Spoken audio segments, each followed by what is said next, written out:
Добро вечер, почитувани гледачи, добро дојдовте во уште една епизода на Hypecast. Денеска во нашиот подкаст ни гостува еден од најпознатите македонски бодибилдери, фитнес тренери и предприемачи. Низ годините тој изгради препознатливо име во фитнес индустријата, освојувајќи бројни признанија и инспирирајќи илјадници луѓе да ја задржат и да оформат нивната форма, фитнес форма, можам да кажам. Со нас е Тоше Зафиров. Тоше, добре дојде. Како се чувствуваш денес? Благодарам на прекрасната најава. Те слушам вака колку ми убаво на душата кога слушам ова за мене. Благодарам на поканата и навистина студиото ви е прекрасно. Ти се знаеме поодамно, навистина ова го работиш со многу љубов и верувам дека ќе биде уште еден успешен проект. Морам да те пофалам, денеска преубаво си облечен. Благодарам. Темен си фати боја, се бањаш ли во базенот дома? Па да, редовно дома имаме едно мало базенче, мислам дека е најискористениот простор, посебно пролет, лето, помалку и од есен, така да уживам на сонце. Денеска од каде ни дојде? Беше на тренинг? Денес бев во 6 часот сум станат, си го завршив моето утринско кардио, Арон кучето го прошетав, потоа имав навистина многу обврски, брзајќи стигнав дома, се истуширав и дојдов веднаш навак и после од овде одам вториот тренинг да го направам. Секој ден ти почнува така активно, можам да кажам. Па им почнува секој ден многу рано наутро, во 6 часот навистина уживам во сето тоа, мене ме воопшто ни терет, ни тешко, ниту да станам, туку едноставно кога ќе станам, најпрво таа благодарност кон Бога имам што сум станал, што имам уште еден прекрасен ден пред себе и што ги имам оние што ми се најдраги и најмили покрај себе. Така да таа благодарност, молитва кон Бога и ми почнува денот сонце, посебно на водно е навистина преубаво и жалосно е што не е искористено водно веќе. Наутро одиме ние рано и многу малку луѓе одат на водно, а и за викенд има навистина повеќе и убаво е тоа што повеќе луѓе го посетуваат водно, веќе знаеме колку бенефит има прошетка, сонце, зеленило, пона, птиците сега пеат наутро, навистина е прекрасно, преубаво. Пред некој ден баш бев на водно со Арон, некаде беше околу 6:30, некои така сончеви зраци само што излегуваше сонцето, птиците пеат, свеж воздух и душата осетив преубаво, онака самиот почнав да се смеам од среќа. Колку може со мали нешто да бидеме среќни и задоволни во животот, само да знаеме да го вреднуваме тоа, бидејќи луѓето копнееме по многу поголеми нешта, а тие околу нас што ги имаме мали нешта, но уствари се многу вредни. Точно, во право се за тоа можам да кажам. Јас порано станував така од сабајле, преку ден, тренирав. Сега во последниве периоди не го правам тоа, но ќе се вратам на таа стара навика што да си ја имав. Ми даваш инспирација. Тоше, кажи ми, имаше ставено пред некој ден, може би месец, така нешто, Инстаграм објава каде што ги снимаш мачињата што се кај тебе дома. Имаш околу 13 мачиња, но само едно е упорно маче, протоколото маченце. Ај, раскажи ми нешто повеќе за тоа. Тие ми се душички, навистина прекрасни, имам неколку малечки од нив и неколку се повозрасни и обавезно ме чекат наутро кога станувам, кога одам да правам кардио и навечер кога се враќам од теретана. Но од сите тие си издвои едно жолто маченце и тоа упорно си стои до вратата и кога сите ќе си одидат, тоа си седи и онака ми е посебно мило и драго и се галиме со него и оно секогаш добива 3-4 пати повеќе храна од сите останати. И тоа ми беше некако поврзано се со нас во животот, колку сме поупорни во животот, толку повеќе ќе успееме. Ете тоа мача е поупорно од сите други и онака знае да ми се милкува, знае да биде со мене, знае да остане сите кога ќе се одат, така и ние кога сите ќе се откажат, не треба да се откажеме ако сакаме да бидеме успешни или поуспешни од другите. И така да снимав едно навистина симпатично видео, се окрстив жолтото маченце и навистина убаво видео и сакам да снимам видео дали со Арон кучето, дали со Луло што го имам пинчот, сега ми е малце болен, понака ми е многу жал за него, па ќе го земам дома, иако баш пред некој ден снимав видео дома, кречевме, правевме габи цел ден чисте, но пак ни беше жал за него, иако пушта влакна, ќе го земам до мене да се погалиме. Онака ми е, не знам, јас сум приврзан многу, ја многу ги сакам животните, посебно овие што ги имам. Ја и онака кога ќе сретнам некој куче или нешто на улица, кога ќе видам да се мачи нешто, ми е жал, онака сакам да можам на сите да му помогнам некако. Ама колку што можам гледам и сакам да ми помогнам. Браво, Тоше. Се надевам дека ќе оздрави кученцето. Па се надевам, утре договорим со ветеринар, треба да однесам на ветеринар. Она ни се роди баш во спалната соба, незината мајка не исчезна, а иста беше како Неизе, ова е од Неизе, онака аманет да кажам, ама навистина, иако пинчот се така малечки и пргави кучиња, тоа е буквално како човек, ако погреше нешто доека, не ја бакниш, цело време се умилкуваат, се извинува на некој начин. Така да навистина буквално како човек тотално све разбира и толку многу се гали и се ја чувствува и мојата љубов, а ја чувствувам и нејзината. Точно кажува дека кучињата се најдобри пријатели на. Најдобри како ќе се постави со кучињата, навистина колку љубов ќе им пружиш, толку љубов. Ако ти агресивен спрема тие животни, нормално и тоа животно да биде агресивно. Кај им наравно навистина голем, дури пред некој ден, пред некој месец ме насмеа многу една постара бабичка, можам да кажам. Јас се шетам со Арана и ги пристигнам нив и она ме гледа. Леле бре синко, те гледам одалеку и се вика момчево, штубал си го шета магаренцето. Мислеа дека магаренце шета. Арон е навистина голем, но кога и да има дечиње, тој мирно ќе застане, го галат сите, се сликат со него и онака дури и тој осеќа некоја гордост кога е покрај сите тие дечиња. Така да ми е баш како едно големо дете. И ми се дел од фамилија, искрено. Навикнате со љубов за тоа. Да. Ајде Тоше да поразговараме малку за твоите почетоци и твојата животна приказна. Кажи ми, кој е Тоше Зафиров надвор од фитнесот и надпреварите? Тоше Зафиров е едно обично момче кој што доаѓа од село Тимик, јас со гордост кажувам од кај доаѓам навистина и ден денес си го посветувам тоа. Тимик е многу поврзан со Неготино, можам да кажам сега веќе ништо не го дели од Неготино, но за мене се уште тоа село каде што израснав, каде што ми почна моите детски денови, каде што ги имам тие искрени другарства и ден денес кои што траат и нормално тие ќе траат цел живот, кај што мојата мајка е се уште таму, татко ме одамна починат, така да едно прекрасно место, од таму ми се моите почетоци, од таму почнав да се занимавам и најпрво со фудбал, па потоа со фитнес и фитнесот стана, да кажам, мојата љубов од моја 16 годишна возраст, па еве до ден денес се уште трае. И што знам, кога ќе се навртам назад и до ден денес, ја мислам дека сум истиот јас. И јас секогаш се трудев да не правам никакви проблеми, бидејќи животот нормално носи добри и лоши работи, позиции подобри и работа се. Ми донесал навистина живот, јас сум благодарен многу за тоа, на кои работни позиции кои што се навистина секој ден би ги посакал секој ден маш, како што бе во воената полиција кога беше специјална единица, потоа обезбедувањето кај премиерот, но секогаш гледав да останам приземен, бидејќи знаев дека тоа се е менливо во животот. Ништо не е вечно и не е трајно. Што и да е, таму си година, 2-3 пота пак треба да се вратиш. Најважно е да останеш човек и да останеш тој истиот што си бил. Јас со гордост и денес пред некој ден носевме справи со едни роми, со нив седнав заедно да јадам, заедно се смееме, заедно се возиме во кола. Секој човек ми е за мене и мене ми е тоа гордо самиот на себе кога ќе се погледнам во едно огледало и кога го гледам истиот Тоше што бил пред 20, 30, 35 години, истиот е и сега. И тоа мислам дека е најголемото богатство што ги имам моментално. И тие што ме познаваат знаат дека е така. Ја нормално сега тетоважи, избричена глава, мускули, возиш убава кола без разлика што е. Да, има луѓе што те сакат, што не сакат, луѓе што те прифаќаат и не те прифаќаат. И тоа е нормално и така треба да биде. И ние не може секој ден да прифатиме, нормално е тоа. Но сите оние што ме знаат, што живееме години и години, знаат дека Тоше Зафиров бил, Тоше Зафиров и ќе остане таков и дај Боже таков да си одам од овој свет, така да тоа за мене и за моите деца, мојата фамилија е едно од најголемите богатства. И така ги учим и моите деца. Да се останат тие што се.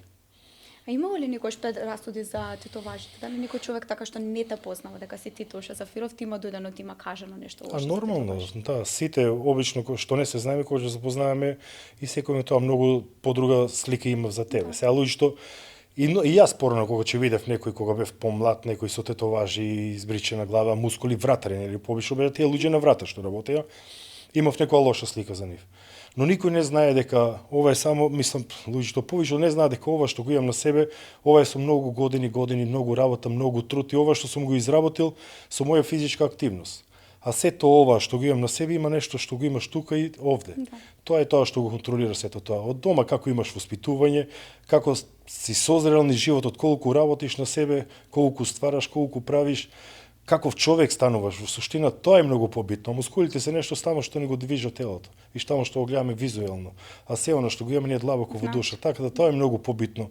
Јас сега на 48 години магистрирав, пред 2 години дипломирав психологија, така да сакам да работам, секој ден читам, се едуцирам. Тоа никој не го гледа и нема ни да го помисли кај мене, да рече дека освен ако не ставам некоја книга на Инстаграм, а често ставам бидејќи и гледам дека има голем фидбек, многу млади луѓе, па и постари ми пишуваат, ја видов книга од кај тебе ја земав, ја прочитав, многу ми помогна, така да сакам да потенцирам дека навистина читањето книга е многу добра една особина кој што луѓето може да има денес. И сакам да ги кажам на сите млади, без разлика колку и да сме на социјални мрежи, половина час, барем од текот на денот, отделете за книга. Книгата е нешто најдобро што може да ви се случи во вашиот живот. Ние денес имаме таква чест, например Наполеон Хил, еден од најголемите писатели што бил во овој век, пред 120-30 години напишал книга, и ние сега можеме да читаме таа книга исто како да разговараме со Наполеон Хил, со најпаметниот човек во тоа време што бил и што неговите книги, што денес се најпродавани, најчитани книги. Така да апел до сите млади, читајте, навистина многу може да ви помогнат да го изградите вашиот карактер многу поздрав. Браво, Тоше. Со какви зборови го кажа, ова ме фасцинираше. Благодарам. Ајде да се вратиме на темата. Кажи ми како започна твојата приказна за бодибилдингот? Ми кажа дека уште како мал си играл фудбал, од фудбал се префрли на тој спорт, да кажеме. Јас често се смеам со мојот тренер, веќе тоа тимјаник од кој што доаѓам и е татко на мој другар, што сме од деца буквално заедно. Јас често му кажам, ти мојата кариера ми ја расипа. А човекот едноставно види дека нема бива за фудбал и стварно не биваше многу за фудбал во тој период и не ме пуштаа многу прва постава да бидам и некој се разочарав најверојатно и отидов во фитнес клуб. Фитнес најпрво добив книга од мојот кумашин Тони, од господинот Петар Челик, што е еден од, да кажам, луѓето кои што го осмислил бодибилдингот новија простори. Збориме 80-92 година таму, многу одамна. И кога го видов како изгледа тој, едноставно ме фасцинира. И најпрво дома нормално во подумот веднаш почнав да вежбам, да импровизирам шишиња пластични, да полнеме со вода и така натаму. И потоа отидов во Неготино, имаше фитнес клуб Пако. Пако ми е се уште ден денес добар пријател, мислам, и го почитувам многу, бидејќи без него немаше да бидам ништо тоа што сум сега. И тоа беше буквално колку ова просторијата кај што сме сега теретанче, мало, знам, се сеќавам, имаше еден плав синтелон послано само што го отвори клубот, имаше едно шпорена дрва кој што мирисаше буквално како дома кога ќе си отидевме зимно време кога оној мирис на дрва на шпорет. Да. И некако како да влегов дома, се пронедов едноставно таму. И двајца, тројца другари знам дека отидовме веднаш, почнавме да вежбаме. И ние училиште ни беше многу далеко, тогаш немаше организиран превоз, некои 7-8 километри од Тиминик до училиштето, скроз беше на другиот крај од Неготино. Одевме пешки, назад се враќаме и потоа одевме во теретана. Ама голема љубов. Да, многу кардио, дупло кардио, но премногу љубов навистина и тие ми се едни од поубавите детски години, детски спомени, да кажем, и тоа моје прво такмичење кога се спремав за тоа надпреварување. Па сеќавам тогаш само што положив, имавме еден опел рекорд. Одевме за Охрид, па заборавивме лажици да земеме за ориз да јадеме, па со прстите јадев од едни тегли. Знаеш, се тоа спомени што тогаш онака можеби сме се нервирале за тоа, но сега кога се вратиме назад, навистина не убави спомени. И 98 година прв пат победив како јуниорски шампион и од тогаш наваки веќе посебно после 2000 година, 99 година уште еднаш пробав да се спремам за надпревар. Имаше во Охрид, но тоа им беше една грешка, ајде да кажам, кој што ми беше животна лекција, сакав за некои 40-45 дена да се спремам за надпревар, што не беше невозможно, што само го дехидрирав моето тело и го измалтретирав до тој степен што почна крварење од носот и не можевме да осоприме никако крварењето од носот. Знам дека заврши во болница, па со тампони, по утре дента со тампони излегов на такмичење само колку да излезам, што им беше преголема желба. Онака беше една животна лекција дека не треба ништо да брзем во животот, секогаш треба да бидеме стрпливи и напорно да работиме на тоа и не треба никогаш пред време да очекуваме нешто. А потоа веќе после 2000 година, мислам дека онака ајде да кажем професионално навлегов во тие води. 2003 веќе постанав апсолутен шампион на Македонија, трет на Балканско, тогаш многу јако Балканско гран при. Знам го победив шампионот што беше балкански шампион, тогаш апсолутниот Игор Миловановиќ. И од тогаш наваки се зариде нашите успеси, но навистина со многу љубов го работата. И сега кога зборам се ежам, јас уживам во сето тоа. И тоа што е најтешко ми е преубаво, например. И она кога сме најицрпени, најтешки диети, кога едноставно телото ти откажува, јас го работам со љубов. Убаво ми е таа, она што е тешкото ми е убаво. Посебно сега па сите заедно фамилиарно во сето тоа.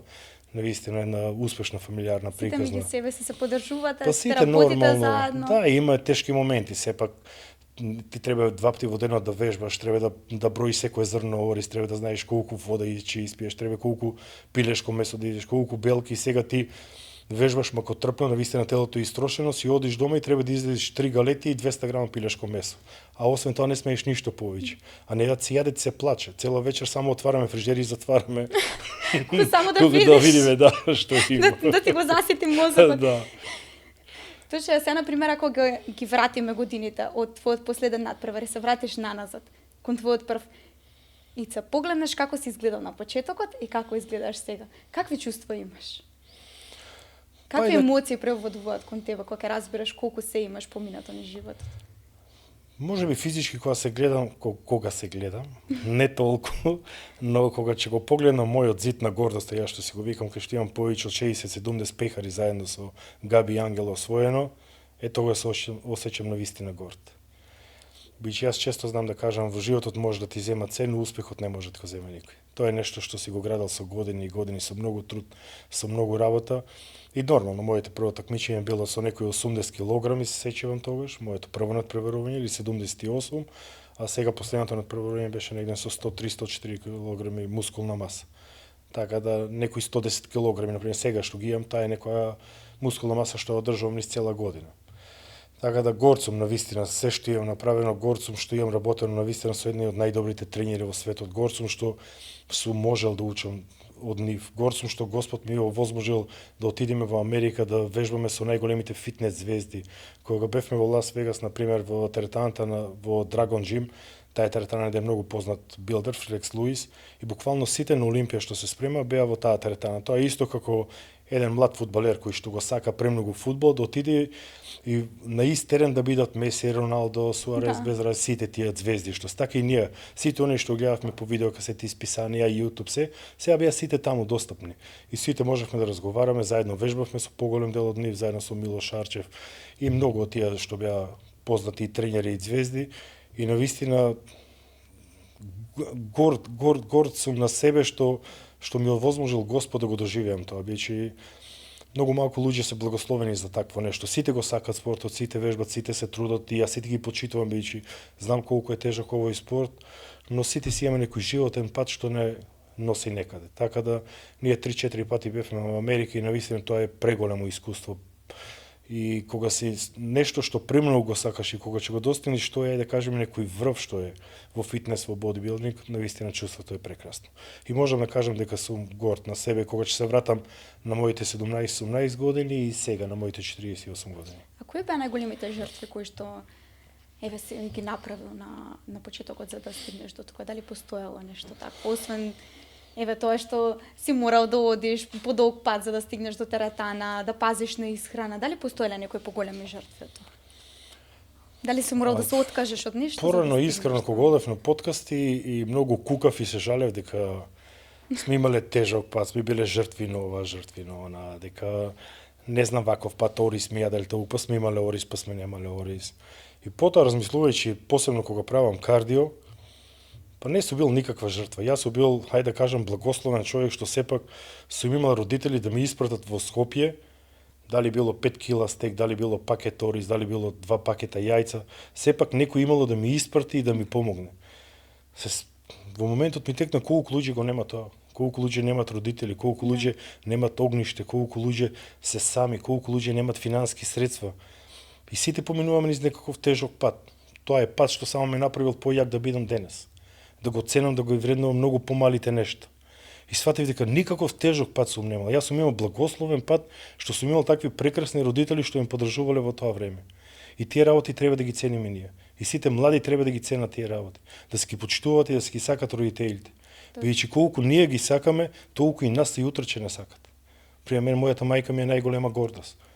И јас едва чекам да отидам со неја, да се седнам, поразговараме, телефонски еднаш дневно се слушаме обавезно. Често снимам и со неја за видеа, и кога одам во Неготино, и во Тимјаник, и кај нас кога ќе дојде. И јас знам дека она живее сега за нас. За мене и за сестра, ми нормално и за внуците.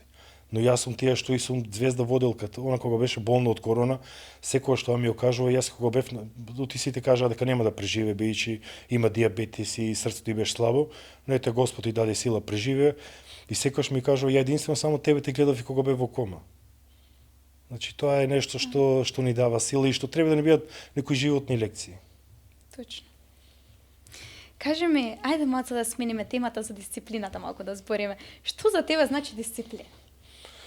Бидејќи еве ти си дисциплиниран, стануваш са бајле, секој са бајле, си даваш мотивација, сила, пешачиш. Како се постигнува таа дисциплина? Мотивацијата е нешто кратко и доаѓа од тие два збора, мотив и акција. Да се мотивираме и да правиме нешто брзо, да направиме акција. Но дисциплината е пресудна во нашиот живот. Колку сме дисциплинирани ние, а дисциплината е поврзана со нашиот карактер. А нашиот карактер е поврзан со тоа како ќе го градиме нашиот живот. Така да тие се многу битни особини за нас, посебно за мене.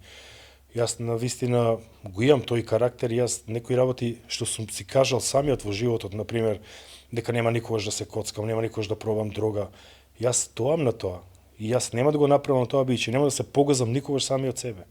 Јас ако сум си ветил самиот на себе дека ќе станам во 6 часот наутро и дека јас ќе одам да си направам кардио, без никакви потешкоти и туку со љубов на сабајле ќе станам, Габриела се чуди и често пати знаеш да ми кажеш, добро, како ш сабајле стануваш и пеиш и викаш на прозорот.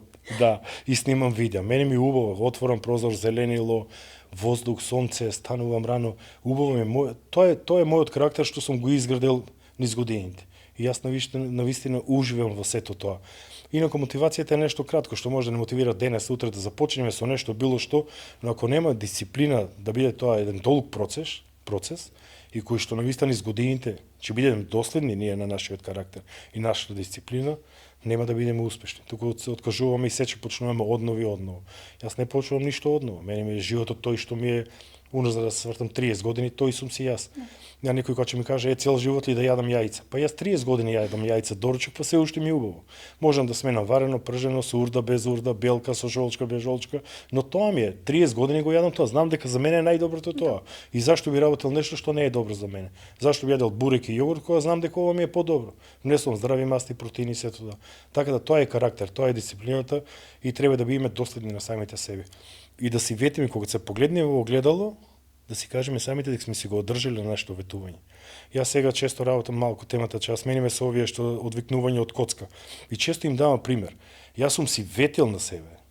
Јас сум си карактер дека нема да влезам ниту во казино, нема да се коцкам. Може да влезам, нема никаш да се коцкам. Јас сум бил во Лас Вегас, пиевме во Планет Холивуд, што е хотелот на Силвестр Сталоне.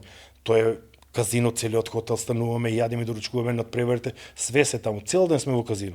$1 јас немам купено, едно жетонче за таму. Не ме интересира тоа едноставно мене. Не го гледам. Тоа ми е за мене една магла само. Ама тоа е мојот карактер и тоа сум си ветил ја и доследен сум, на тоа и ќе бидам цел живот доследен на тоа. А кажа дека нели имаш прочитано доста книги од психологија. Како може на пример некој дека има постојат многу луѓе кои што карактерно не се толку јаки. Како што кажа, се коцкаат, пушат цигари, сакаат да спортуваат, ама еве на пример не го има тој силен карактер да кажам еве денеска ќе станам, ќе вежбам, денеска ќе ги откажам цигарите, а и утре ќе ги откажам цигарите. Како може на пример тој карактер да се направи да биде посилен и човек стварно да се откаже од тоа да се посочи кон нешто добро?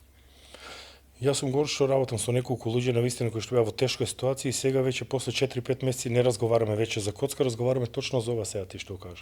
Разговараме за утрински рутини, разговараме за утринска молитва, благодарност кон Бога, разговараме за меѓубрачни односи како да се ги подобрат, разговараме физички како да се подобрат, поздраво да се хранат, физичка активност да имат.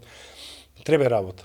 И најмногу разговараме тоа сами од себе да се убедиш дека нешто правиш добро за себе. Да знаеш дека нешто правиш добро за себе. Нема што има повредно од нашето тело. Ние може да имаме милиони, трилиони, каталиони, што сакаме да имаме. Но ние ако немаме здраво тело, ако немаме здрав ум, ако немаме здраво семејство, ако немаме здраво обкружување околу нас, што чини е тогаш тоа сето? Безвредно не е на нас. Така да многу работиме на тоа првен да почнат да се сакат самите себе си. Проблемот кај повеќето од нив е кога ќе се погледне во огледало нема да не знае да си каже една здрава вредност самиот на себе. Дури повеќето кога разговараме на таа тема не сака да се погледнат во огледало. Бидејќи кога ќе се погледнат треба да се очи самиот себе, а тоа е најтешко нешто. А самиот себе треба да си кажеш до кај си и што си. И затоа кога се погледнеме, а многу е лесно, многу е едноставно. Само треба малку да сакаме во животот да бидеме подобри луѓе, ајде да кажеме. Само толку треба да сакаме. И треба да си го сакаме нашето тело, и треба да сакаме самите себе си ние, па да ги сакаме сите околу нас. Ние ако не се сакаме самите себе, ако не се почитуваме, јас ако пијам, пушам, се другирам, се коцкам, како може ја да сакам некој околу мене? Нема да имам енергија јас, нема да имам нерви, нема да имам живци, нема да имам ништо да сакам некој друг. А јас кога сами од себе се почитувам, се сакам, работам, се вреднувам, знам колку вредам јас сами од себе, околу мене сите битни. Мене на продавачка да влезам во продајница ми е убаво кога ќе ја кажам добар ден и кога ќе ја видам нејзината насмевка. А не збориме за X луѓе што се околу нас. Така да многу е битно ние колку самите ќе се поставиме како личност, како индивидуа, колку самите ќе се вреднуваме и ќе се цениме. И треба да сватиме дека животот е многу краток, дека животот е еден и треба многу повеќе внимание да обрнеме на нас самите. Луѓето занемеруваат и нешто друго, дека после 50 мислат дека завршува животот. После 50, дај Боже да сме сите живи и здрави, нормално, сите имаме некоја, да кажеме, судбина од Господ, но да бидеме себе како што треба да биде, од 50 до 75 имаме уште 25 години живот. Тоа е 1/3 од нашиот живот.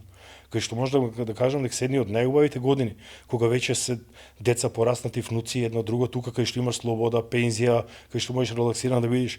Па тие убави години да ги искористим, да отидеш на одмор, да бидеш функционален, витален, да можеш внуци да си почуваш, да станеш, да можеш да пропешачиш.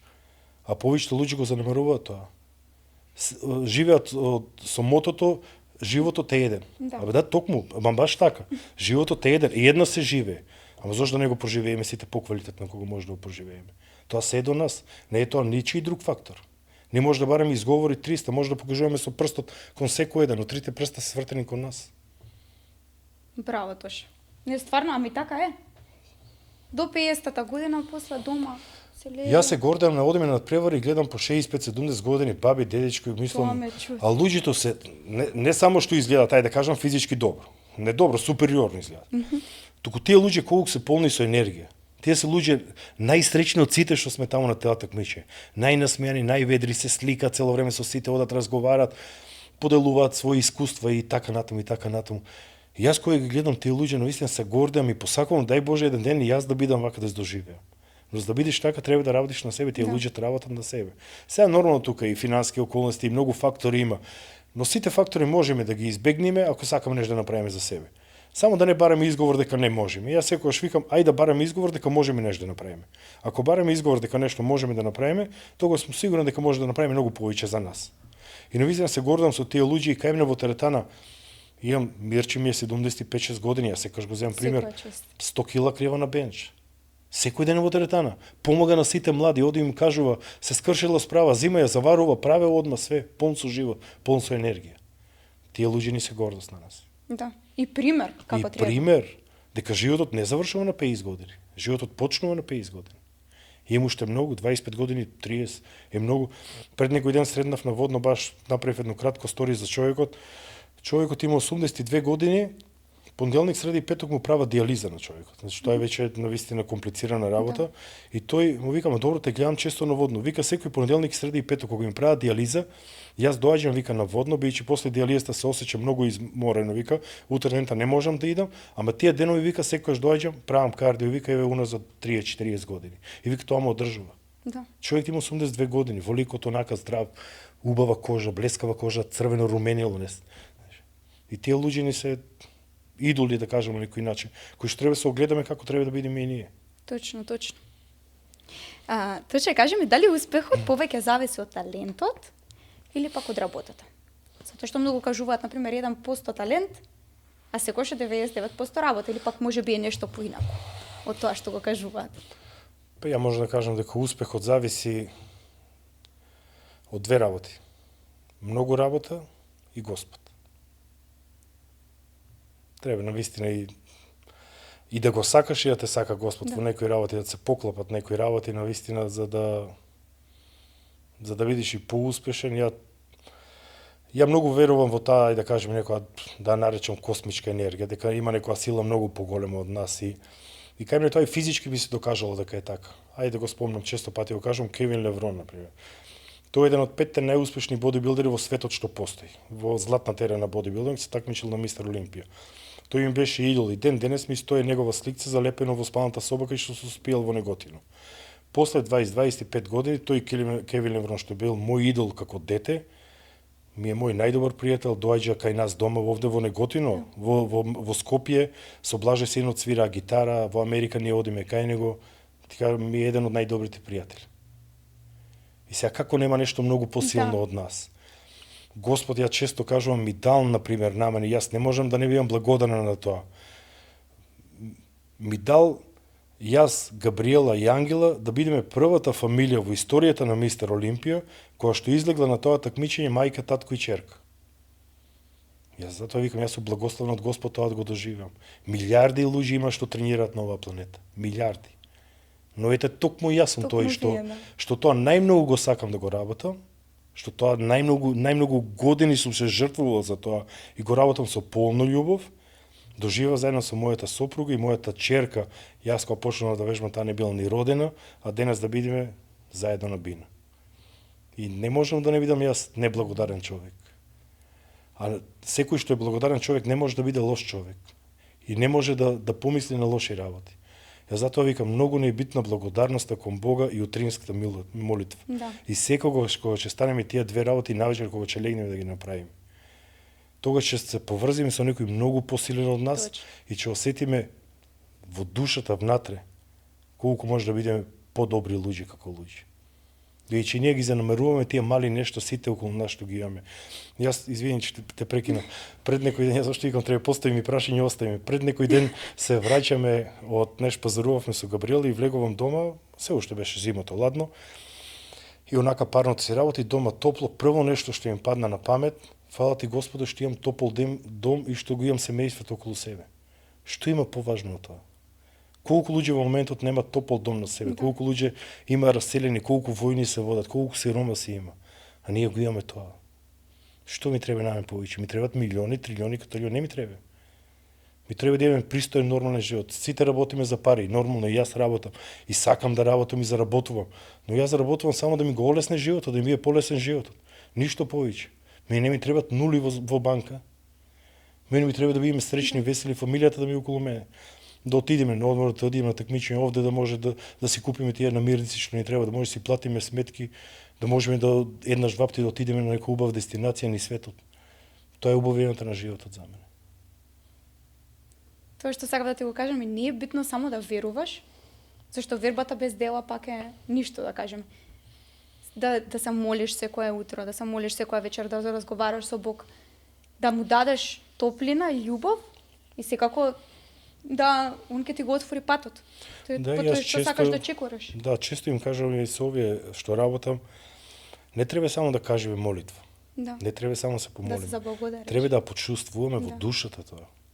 Јас кога го кажувам тоа навечер или наутро, ја го чувствувам во себе. И јас стварно го мислам така. И јас не ми треба, например, да станам наутро или да легнам навечер и да се помолам. Јас знам и со мотор да возам, да погледам нагоре и да си ги кажам моите зборови што треба да си ги кажам. Тоа е таа благодарност што секојдневно треба да чувствуваме ние. Така ќе бидеме подобри луѓе ние. Ама ја пак ќе кажам, ние ги занамеруваме сите оние работи што ги имаме околу нас, ако пнееме по нешто сосема трето. Посебно овие социјални мрежи денес ни овозможија толку многу луксузни работи, што веќе оние здрави вредности, вистински вредности да се стават во некој трет, четврт, пет план, а да врнуваме нешто друго. Што е апсурд, тотален апсурд. Така да, но мислам дека овие вакви добри подкасти и гледам дека има многу луѓе што разговараат на оваа тема, интернет колку е лош, можам да кажам дека исто така толку и добар, така да младите можат да научат, да слушнат, да видат, да прочитат, да се едуцират. Има доста и рилсови излегуваат од овие подкасти, така да навистина има доста. Ја гледам и мои некои рилсови поминуваат 100, 200, 300 милион прегледи, така што се гледа дека луѓе што сакаат да погледнат нешто и што не е, ајде да кажеме, што се косе надвор од природата. Нормално тие оној глупост кога ќе направиш е најгледано. Јас со Кристијан снимавме видео како се буткаме на рака, тоа помина над 100 милиона гледаност. Значи тоа се бројки што не знам дали постојат. Така многу вирално отида тоа видео. Нешто паметно. Интересно беше за гледање. Па интересно се и самата спојка, јас Кристијан, па и Спасен тука, па и предходно имавме едно буткање на рака и се ова како реванш дојде онаки малце поагресивно го снимавме самиот старт и навлеч. Ама го погоди, го победи. Да.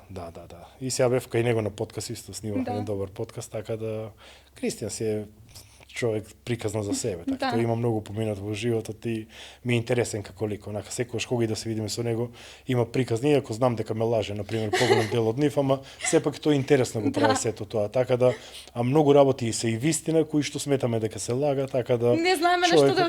Да, ама има поминато многу и треба да се респектира таков како што си е. Точно. Ајде да зборуваме за фитнесот и за здравиот живот. Кои се најголемите грешки кои што луѓето ги прават кога почнуваат да вежбаат? Дали имало грешки, например, ти што си ги направил кога си почнувал да вежбаш? За еве сега, например, да им кажеме на нашите гледачи да знаат на што да се фокусираат кога ќе почнуваат со самите вежби, со самите тренинзи. Најважно, посебно за младите, да си го остават тегото надвор од теретана. Тоа мислам дека е пресудно.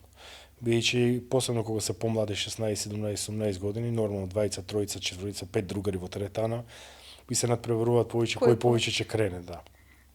Тоа само може да дојде до некаква повреда. Треба уште од мали нози да го сватиме како ова да не биде еден долг процес кој што, да кажам дека и цел живот може да ни трае.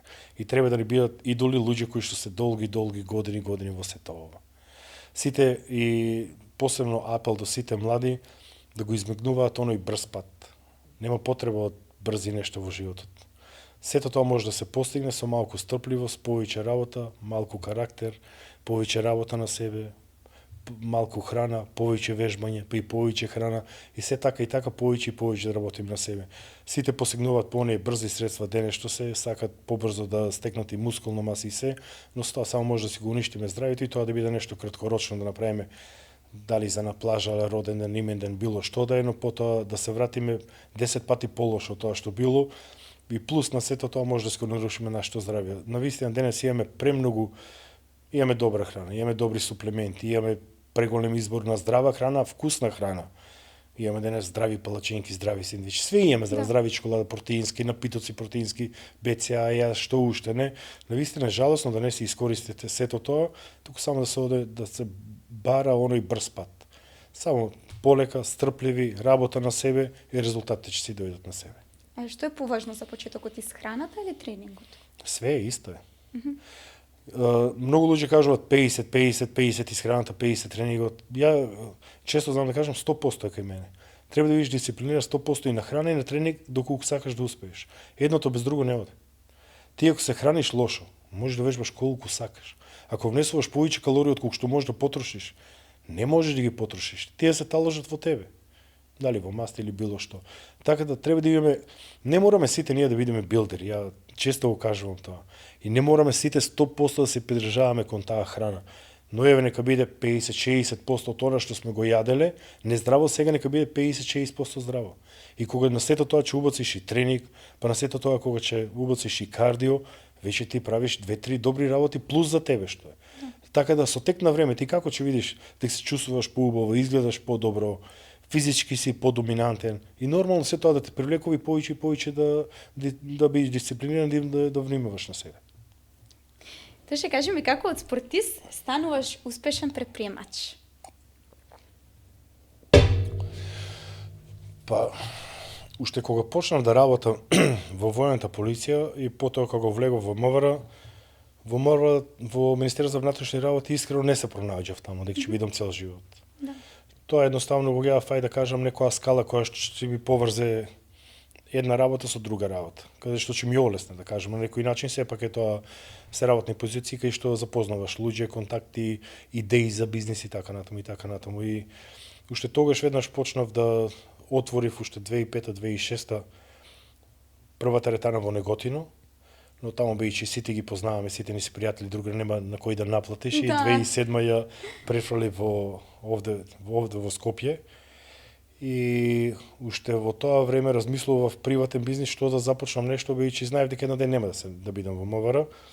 И уште тогаш почнав со агенција за обезбедување, знам дека едно време имавме заедно со мојот партнер кој што бие и денес имаме заедно ресторан, имавме автобуси, имавме градски превоз, бејќи нели задолжително во основните школи. Го работевме и тоа неколку години. Потоа отворивме ресторан заедно со мојот ортак што ме сега, го работевме хотел парк извесен период, во Австрија имам отворен заедно со моите партнери Ирена и Крсте, Олимпија Гершоп, кој што ги имаме сите оние на Мистер Олимпија што се сета она облека што е нивна, имаме заедно исто така суплементи доста во тој што овде теретаната, онлайн исто така многу работам. Види, човек што сака да работа секогаш ќе си најде работа. Ајде кажам, тогаш сум имал желба, но тогаш го одев оној потешкиот пат, искрено. Бидејќи потешко било и за бизнис, и треба вложување, немав толку школа, немав толку искуство, не знаев толку многу работи, но стекна времето како запознавав такви луѓе, како разговарав со таков тип на луѓе. Се повеќе и повеќе сакав да се дружам со такви луѓе околу мене, да бидам обкружен, полека си направив еден обрач околу мене со квалитетни луѓе. Навистина премногу читам, премногу семинари, пред некој ден бевме во Белград исто на конференција многу добра, кај што беа најдобрите предавачи, да кажам, од бившите ЈУ простори, и еден доктор Кенан Црнкич, кој што е навистина еден од најдобрите мотиватори во бившите ЈУ простори, човек кој што од Босна ги има двете најпродавани книги што се на Амазон. И па таа космичка енергија, тие луѓе што најмногу ги слушав на подкасти, што навистина ги почитувам, кога отидовме сега на таа конференција, тој ме препозна и тој дојде и ми прииде и останавме 2 часа разговаравме после тоа. Доктор Кенан, ја што кога одев натаму ми беше во глава дали ќе се запознавам со него и дали ќе можеме да се сликаме, барем да имам слика. А човекот имал сосема друго мислење за мене, многу подруго од што ја самиот можеби си мислам за себе. И дојде човекот, навистина со преголем респект, седна, заедно ручавме, заедно разговаравме, човекот е стварно гениалец, неговите се подкасти, секој збор му е алтан, вреден. И со такви луѓе многу сакам се дружиме, такви луѓе многу научив сега низ времето и сега ми е многу полесно, например, за работа. А посебно денес и ова вештачка интелигенција, например, може да ми даде милион различни начини да почнам со работа. Така да јас преку ноќ, дома седејќи за 2-3 сата, можам да си склопам некој бизнис проект и да започнам од утре дента да работам, онлайн или било како. Да. Така да денес ми е многу полесно и навистина посебно онлайн е многу поубаво и полесно за работа, бидејќи целиот свет е на дланка, не само Македонија, но сепак ова што го работам сето, можам да кажам дека фитнесот ми е столбот на сето тоа. Тоа ми е нешто што уживам, тоа ми е нешто кога ќе одидам во теретана, ја се осеќам како да ми е тоа втор дом. Јас секоја вечер обавезно од 6 до 10 сум таму, кога најголемата гужва вежбам тогаш. Сакам да имам присутен јас, да ме гледат и да гледам што случува во теретаната. Преку цел ден што идам работа, пак се врткам пак околу теретаната. Така да тоа ми е нешто основата што ме држе, а се друго ми е да кажам некоја плюс екзистенција во животот да ми влезе финансиски. А дали бизнисот не е што ти има научено, што те нема научено спортот? Па многу нешто, види, сега бизнисот те менјава како карактер, како персона, да знаеш да разговараш, да размислуваш, да правиш стратегии, да бидеш стрплив, да размислуваш дека бизнис не се гради преку ноќ, дека јас сега сваќам дека за еден мој бизнис ми треба 3 до 5 години да го изградам. Порано не сум мислел така. Порано мислев дека се преку ноќ може да биде. Сега сум многу пострплив, многу постратешки размислувам. Така да бизнисот многу помага, посебно кога сакаш да се едуцираш и да учиш од такви успешни луѓе. Така да навистина јас сум исто така благодарен и за тоа што имам можност, шанса со такви луѓе да се дружам. И навистина сега бизнисот го гледам со многу олеснување. Порано ми било на пример терет, да кажам, што ќе биде, како ќе биде. Сега не се плашам воопшто од ништо. Ако нешто сметам дека можам да го направам, нема ништо да ме спречи. Не постои нешто што може да ме спречи. Освен некој посилен од мене. Иако овде физички ништо не може. Знам дека можам да изработам све што треба. Само добра стратегија, добар план. Ако не знам, има на кој да се обратам, од кој да побарам совет, кој да прашам. Така да, навистина, ми има сменето многу, како комплетна особа. Тука не е само, ајде кажем, бизнис, тука е и факултетот, тука е читање на книги, тука е тие работилници, тие конференции, тие односи со луѓе и сето тоа обкружувањето пак околу тебе, што разговараш, како размислуваш и сето тоа влие на тебе. И колку повеќе информации имаш, оние што се благодарни за тебе, кои што навистина ќе те направат подобра личност, подобра особа, подобра персона, толку подобро ќе се чувствуваш, толку подобар човек ќе бидеш. Така да мислам дека многу фактори има стварно и што сите можеме барем помалку да работиме на себе. Сакам да читам и за машко-женски односи. Сакам да читам за проблемите на жените. Прочитав една книга, јас не знаев жените што толку ги нервира. Што ги нервира? Па све ги нервира кај мајшто. Ако остае тањер на ваквото, веќе што е ако не го пушти капакот, например, тие работи на крај памет не им паѓале на мене. Дека треба да се пушта веќе капакот. Например, тоа се банални работи, но кај што психолошки, например, многу влијаат кај жените. Да. И на самиот однос, самиот брак, например. И сакам да читам, сакам да разговарам, сакам да слушам такви работи, сакам се да разговарам, сакам да бидам подобар сопруг јас. Да. Иако сме 25 години во брак, сакам да работам на себе, сакам да се подобрувам секој ден. Сакам да разговарам со Габриела, например, и многу читам и за тоа и многу подкасти слушам и многу разговарам за тие меѓубрачни односи, колку се битни денес, бидејќи многу малку луѓе разговарат за тоа денес. Точно. Не многу малку, тука и машките егото е многу поголемо и луѓето не сака да разговарат за тоа. Мен не ми е срам да кажам дека ја после 25 години спиеме за рака фатени со Габриела. Секогаш го кажувам, тоа и со гордост ќе го кажувам. Дај Боже и така да се доживееме и смртта да си дочекаме така за рака фатени. Така да нема ништо поубаво тоа. Само на тој брак треба да се работи. Треба малку и читање, малку едукација, малку работа на себе, малку да разбереме таа женска психологија. Порано бев многу побрз, не размислував че се скараш или било што. Сега размислувам, ако нешто се скараме, чекај, може проблемот е во мене или во нешто друго, може не е во нејзе, може некоја друга трета причина е. Така да мора да бидеме стрпливи, да размислуваме малку повеќе, да ги разбереме и жените како жени, бидејќи ние сме сосема спротивни едни со други. И многу е битно во бракот, пак ќе кажам, жената да си биде жена, мажот да си биде маж. Се имам неколку прашања напишано за Габриела. За секој успешен човек стои силна поддршка. Каква улога има Габриела во твојот успех? Најголема. Дали Најголема од прв ден па до ден денес. Јас од прв ден и кога сме немале ништо, кога сме живеле под кирија, кога живеевме во едно подрумче кај што немаше ни веце, ни кујна кај да измие да испере, Габриела била со мене. Во најтешките моменти. Тоа е најбитно, да го најдеш во најтешките моменти па до ден денес. И ден денес кога пак ги имаме тие тешки моменти, ја спремање за такмичење, Габриела патуваме, со лажица ме храни мене во уста ми дава, ја возам, она ми дава во уста да јадам. Она е со мене нонстоп. И јас сум благодарен што имам жена пак како нејзе. Бидејќи нас мајште што ни обврска, да имаме здраво семејство, да му овозможиме на тоа семејство еден, ајде да кажам, лагоден живот. И нас не е задача да го зачуваме бракот, ама да го зачуваме бракот треба да работиме сите на тој брак. Да. И мажот и жената. И Габриела точно знае, например, што сакам ја, што не сакам, и јас знам и кај неј за што е. И ние еден со друг се надополнуваме. Така да многу е битно да имаш брачен другар кој што ќе ти биде навистина голема поддршка во животот. И ја и да кажам сум благословен што ден да ја да не е Габриела, например, сигурно не би одел на 48 години да се надпреварувам уште. Или некојаш кога ми е тешко за работа, за било што, знам дека имам човек до мене. Некојаш ми е тешко, нема со кој да споделиш, дома сигурно ќе го споделиш тоа со твојата жена. Некојаш кога си најболен, нема никој од надвор да дојде да биде покрај тебе, ќе биде твојата жена покрај тебе. Така да навистина голема поддршка, се не збориме силни жени. Габриела, ние кога збориме силни жени, збориме мислиме тоа се жени кои се директорки, кои се на видни позиции, политичарка во собрание, министерка, директорка, не.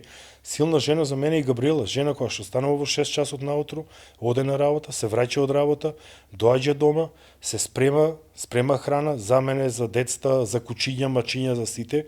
Одиме во теретана од 6 часот до 10 часот сме во теретана, се враќа дома, пак спрема уште нешто што треба за дома, во 12 часот си легнува. И за мене Габриела е силна жена. И најсилна жена. Браво. Кажи ми, што е тајната на вашиот долг и успешен брак? Па и да кажам разбирање, само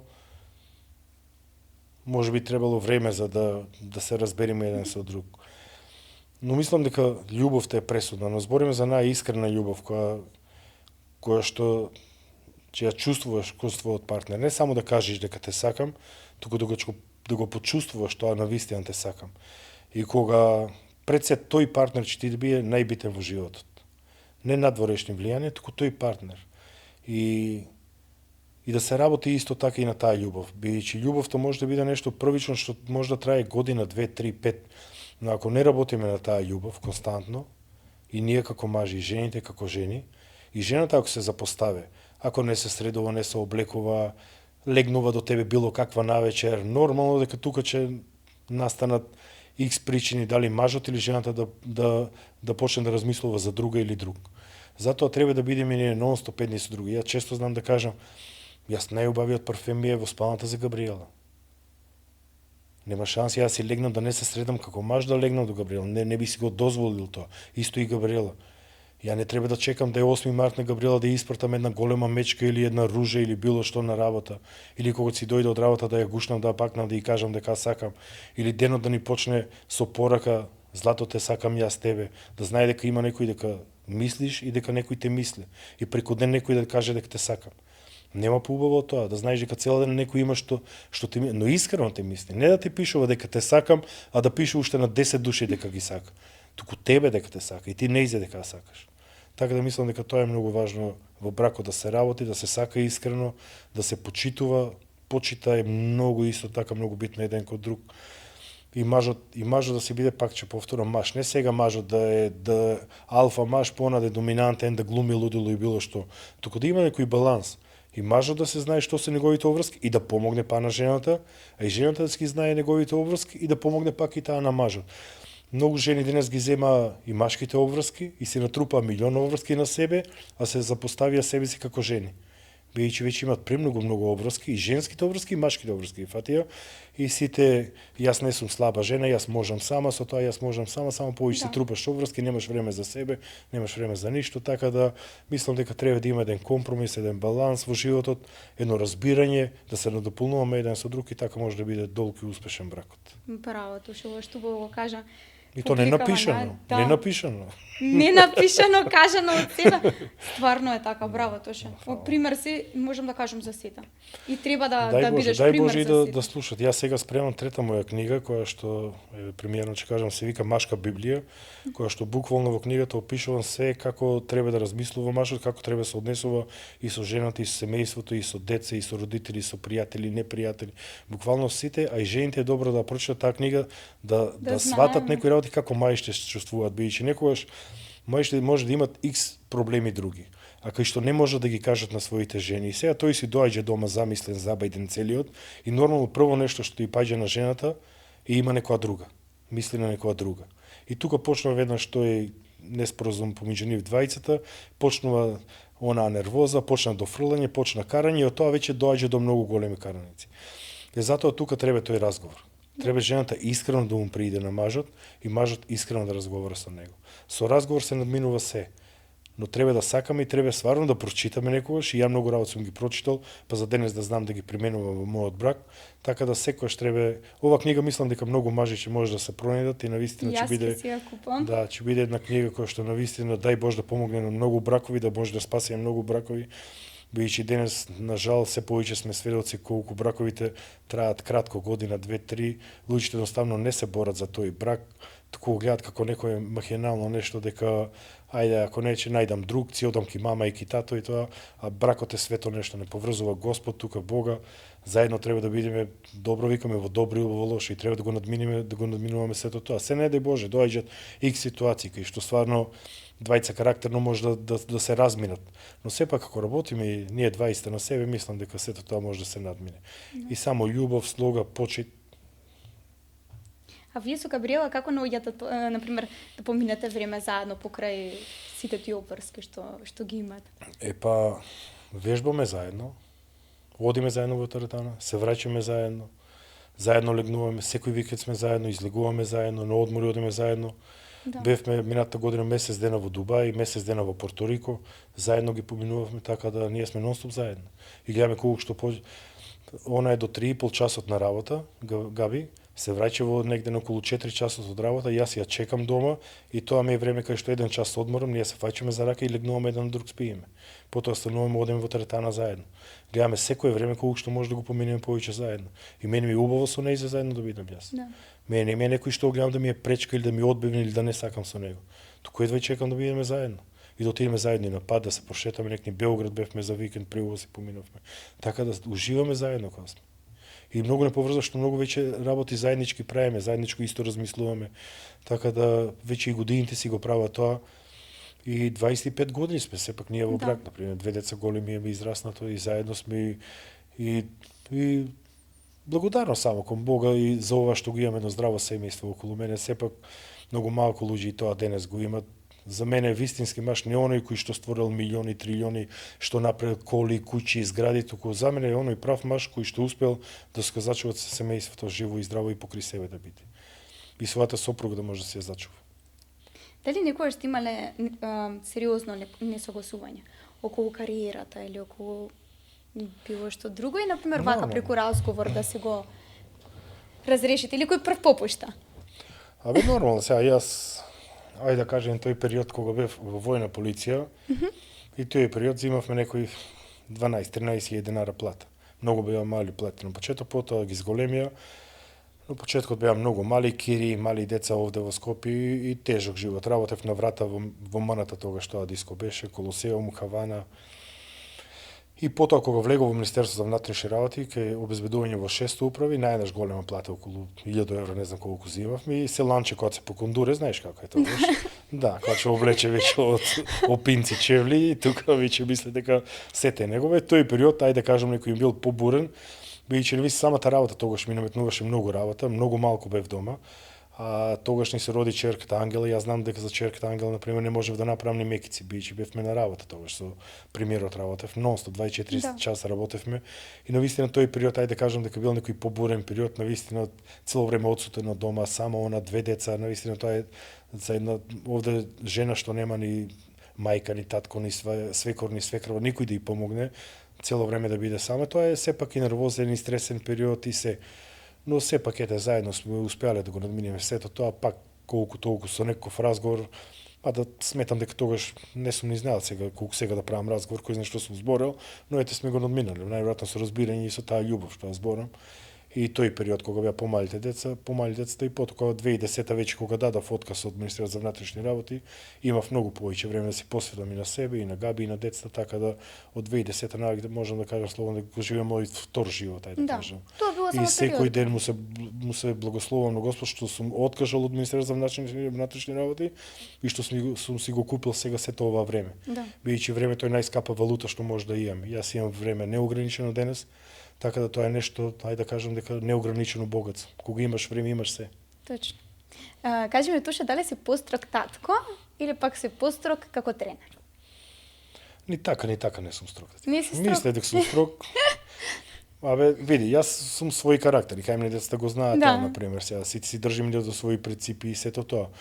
Но сакам да ги разберам и нив. Сепак си и тие деца, например, и Ангелот 16, 17, 18, 19 години треба да помине известен период во нејзиниот живот и секој ден е лекција во нејзиниот живот. Да си ме прашала пред 10 години, 15, ти кажав да јас сум многу строг, многу лош татко, но денес сваќам дека ние децата треба да ги учиме и на нивните грешки да учат. Не треба ние заштитнички да се поставуваме за се, па макар и кон нашата сопруга. И таа треба на некои грешки да учи. Ние лесно може да се поставиме заштитнички за се да ги одбраниме, но утре тоа може само да му наштетиме на нашите деца. Дозволи еднаш, 2 пати, 3 пати, 4 пати нека сгреше, нека види кај се грешките. Па потоа кога ќе порасне да не ги повторува тие грешки, кога ќе биде позрела личност. Подобро сега не го надминат сето тоа отколку после. И затоа се вика тоа пуштање. Само кај нас е многу тешко и луѓето не може да го разберат тоа, например, а многу е битно тоа да ги пуштиме децата. А кажи ми како реагираше кога Ангела пробуваше да чекори по твоите стапки и дали од тебе се создаде таа љубов спрема неа за да се занимава со бодибилдинг, со тренинг? Па најверојатно ние уште од мали нози ги носиме децата со нас на сите надпревари и кај нас надпреварите можам да кажам дека се е една фамилиарна дружба. Покрај тоа што одиме на надпреварување, ние секогаш останувавме уште недела или 10 дена после надпревар, бидејќи тие се обично убави дестинации што се, и секогаш останувавме на одмор. И они го гледа и она тешкото, например, додека одиме хранење, па таму боја мачкање, дехидрирање, вода не пиење, пред надпревар колку е сето тоа тешко, напорно, па потоа на надпревар тоа па кога ќе освоиш нешто, па кога ќе останеме после надпревар и најверојатно кај нејзе полека се раѓаше таа љубов. Ја никогаш не сакав да иницирам со сила кај нејзе ништо, ниту пак сум направил, ниту па сме разговарале дека мора она нешто да прави, ние што го правиме. Секогаш ја укажав на тие убави работи и придобивки што може да ги има таа ни животот од фитнесот, бодибилдингот, теретана, сето тоа. И на 16 годишна возраст изрази желба да почнем да вежба во теретана. Една година вежбаше, ја спремавме и за надпревар, се спремаше за надпревар, направи добар успех. Потоа знам дека почна и со персонални, со дечиња, еден ден си работи исто така персонални супериодот, на Мистер Олимпија аматер успеа да земе златен медал, така да ова година се спремаме да видиме, сакаме да одиме во Америка да видиме таму докаде може, бидејќи таму сепак конкуренцијата е малку поголема, друг пазар, ти од Америка не доаѓаат овде во Европа, бидејќи е малце потешко, таму се. Така да, јас сум горд на нејзе, ја како пред малку што спомнав, јас сум благословен од Господ да доживеам со своето дете заедно да одиме на надпревар, заедно да излеземе на бина. кај нас главниот судија што е на Мистер Олимпија Терик, кога дојде позади бина, со мене и со Габи разговараше, бидејќи ни е добар пријател, се знаеме одамна, и ни вика девојчево супер изгледа што е со вас, нека се спрема, вика да не го оставите само овде, да дојде во Америка. И ние му кажуваме тоа е наша черка. И он не гледа, не му се верува. Вика не е можно, вика да е ваш черка. Му кажуваме наша черка е. Вика, ама не се случило во историјата на Мистер Олимпија, вика да има некој мајка, татко и черка. И веднаш оде му кажа на собственикот што е на Мистер Олимпија, кој што има купено Мистер Олимпија за околу $700 милиона, и дојде позади бина и вика ние сакаме да ви одадеме чест на вас пред сите овие што се тука, бидејќи ова нешто не се случило сега на Мистер Олимпија. И заедно излеговме сите на бина, цела сала почна да аплодираат сите. И навистина тоа се моменти што не се купуваат со пари. Да.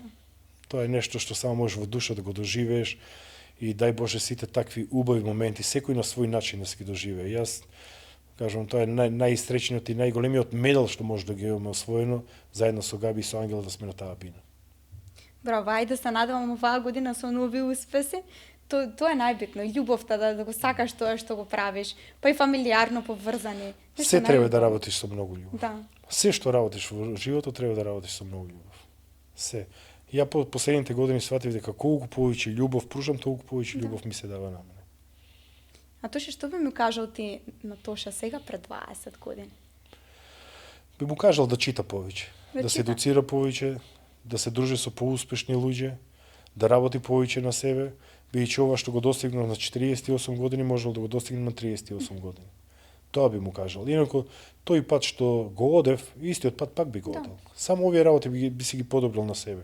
За ништо не жалам, за ништо не се кајам во животот, како што пред малку спомнав, сето она што мислев дека ми е тешко, уствари ништо не ми било тешко на мене. Ми било само нешто за денес да бидам појак како човек, подсврш, да ценам, да вреднувам многу повеќе работи. Така да се исто би направил, буквално се исто. И иста сопруга би одбрал, исти деца би си ги имал, се исто, се исти кучиња и мачиња се исто. Имам неколку кратки прашања со една рубрика до тебе, интересни подлабоки прашања. Кажи ми, Тоше, дали никогаш си сакал да се откажеш од се? Никогаш во твојот живот вака? Не се случило да се паднал психички слаб, па да онака да кажам дека ми е крај на светот, повеќе за мене нема место по тоа сонце, не, напротив. И кога им било најтешко и онака кога сум се јавил, знам порано кога немав дома, кога ќе кажам готово веќе се враќам во Неготино, не можам овде да издржам, не се седи, ќе ти испрати ми нешто треба за јадење, издржи, знаеме дека можеш, така да сум имал и помош и самиот сум знал да го надминам тоа, но кога бев помлад, зборам 18-19-20 години, сум имал од дома таа помош. После тоа кога бевме со Габриела, сите тие работи ги надминувавме заедно, така да никогаш не сум бил психички слаб да кажам дека е крај со мене. И никогаш не се откажал? Не, и нема не се откажам. Браво. Кој е најголемиот мит за бодибилдерите? Дали постои некој голем мит? Па има многу митови, дека обично глупи луѓе ги сметат бодибилдери. Зашто? Па обично е така, вежба, мислам од порано што било тоа. Стероиди зима, глуп, набилдан. Не знам, најоно што е лошо, мислам дека било собрано кај нив. Сосема е спротивно. А и денеска сосема се покажува спротивното. Најдобрите бизнисмени што се билдери. Најдобрите доктори, нема доктор сега да прашаш, 80% докторите, 90% вежба тренираат. Председатели на држави, 90% тренираат вежба. Така да нема човек некој што не вежба или не тренира. Само тие се порано некои митови што биле пред 20-30 години, кои што можеби ден денес не пратат, но сметам дека сега со овие социјални мрежи, со овие подкасти, луѓето имат можност да не запознаат многу повеќе, не да не гледат како бодибилдер, туку да не гледат како човек. Точно така. Што мислиш дека луѓето погрешно разбираат кога ќе го видат твојот успех?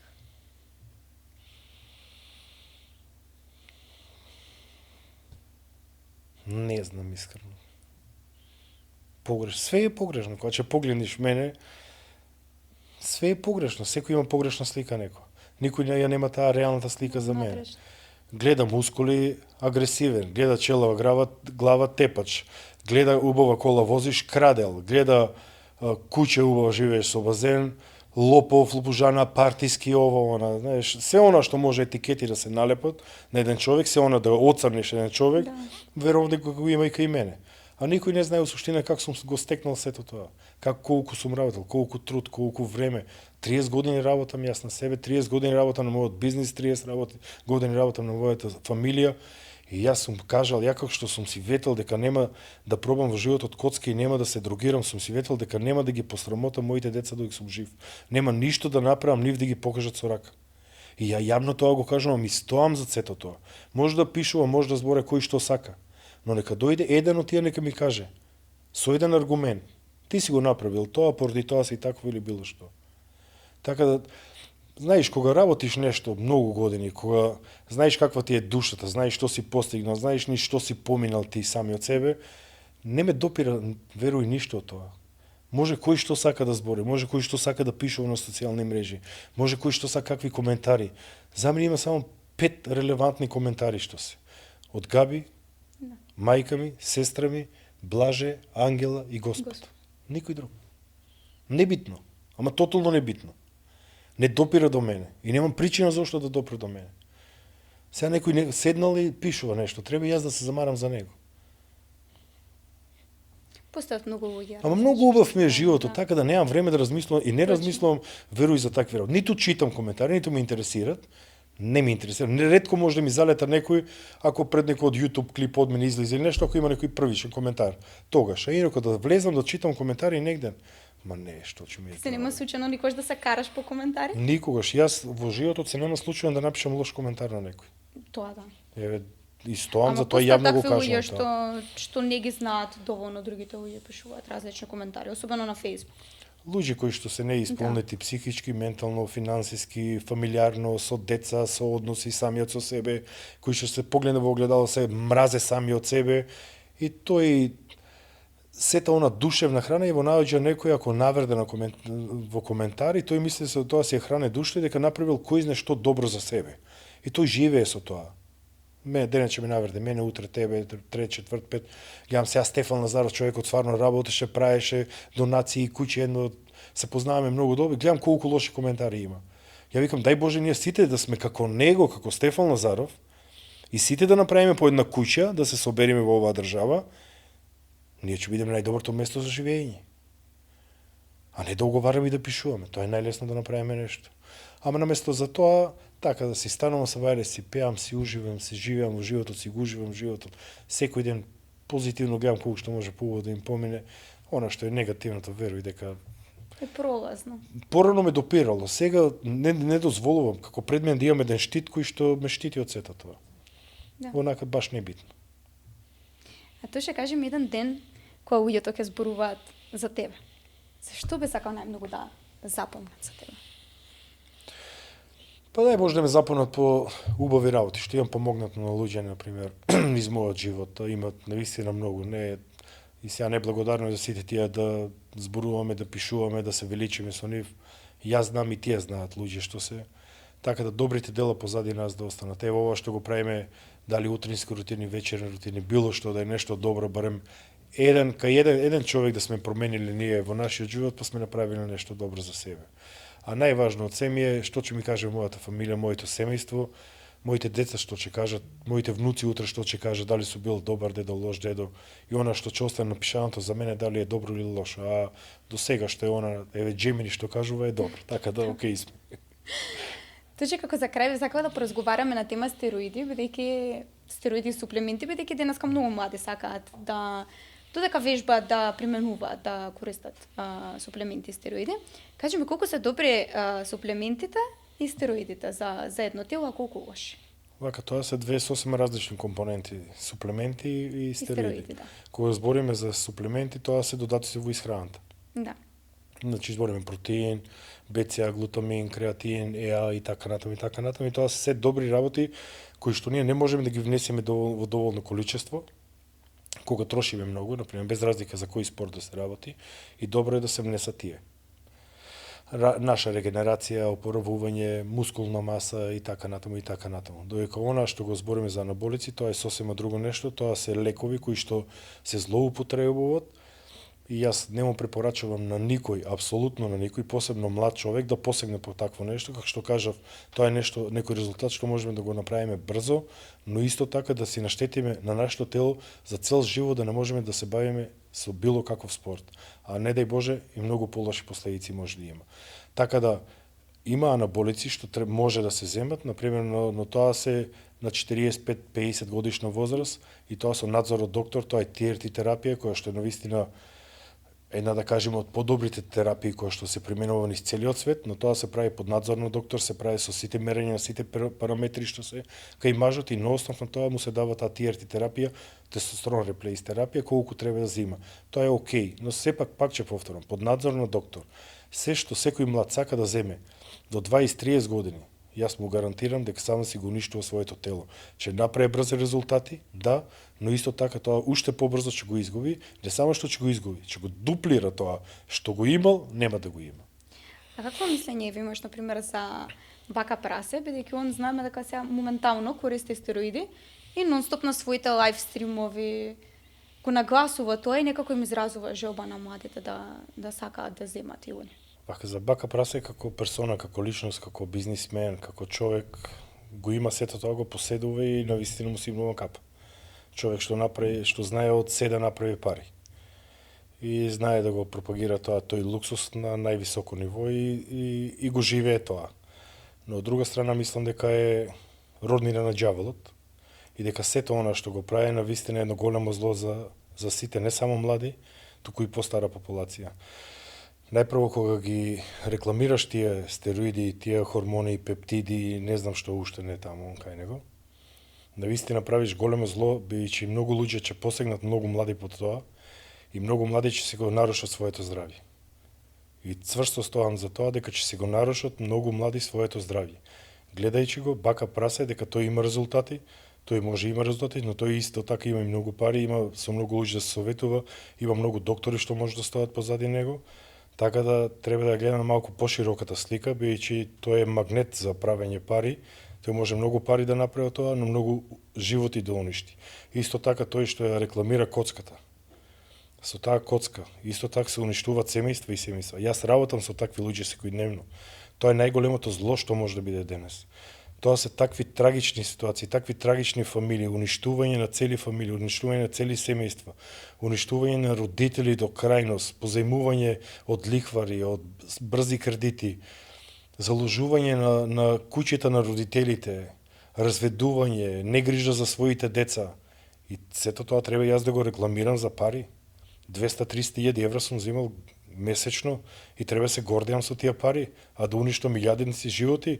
И јас само да кажам, јас сум против коцка, не ви препорачувам, но јас ќе ви ја рекламирам на вас коцката. За мене тоа е навистина не човечки, но сепак тој си знае, пак ќе кажам, немам ништо против него, тој си го работи тоа што си го работи најдобро што може, но сепак мислам дека уништува многу животи, дека животот е карма, дека едно ден ќе ни врате за сето тоа. Така да треба да размислиме добро што правиме во нашиот живот, дали со тие пари можеме да си го купиме мирот и сето она што не чека во иднина, бидејќи не живееме денес за утре, денес може да уживаме во сето тоа, но да бидеме слуга на ѓаволот е многу тешко.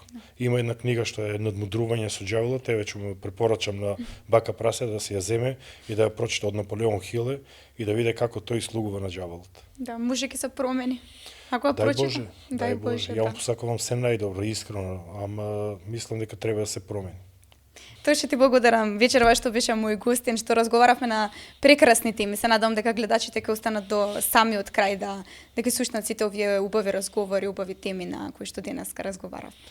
Благодарам и на тебе, навистина премногу добри прашања, премногу убави прашања, влеговме во некои теми многу подлабоко и навистина мислам дека ќе биде доста гледана емисијата, доста поучни работи може да научат многу како млади, така и постари. Така да ти посакувам многу среќа уште еднаш со овој твој проект. Знам дека ќе биде успешен познавајќи тебе. Така да поздрав за сите наши гледачи, што не гледаат и што ќе не гледаат на YouTube сигурно. Така да само позитивно мисла, позитивна енергија и животот може да биде многу поубав. Поздрав до сите гледачи, се надевам дека останавте до самиот крај, а ние се гледаме нареден четврток во 20 часот. Пријатно.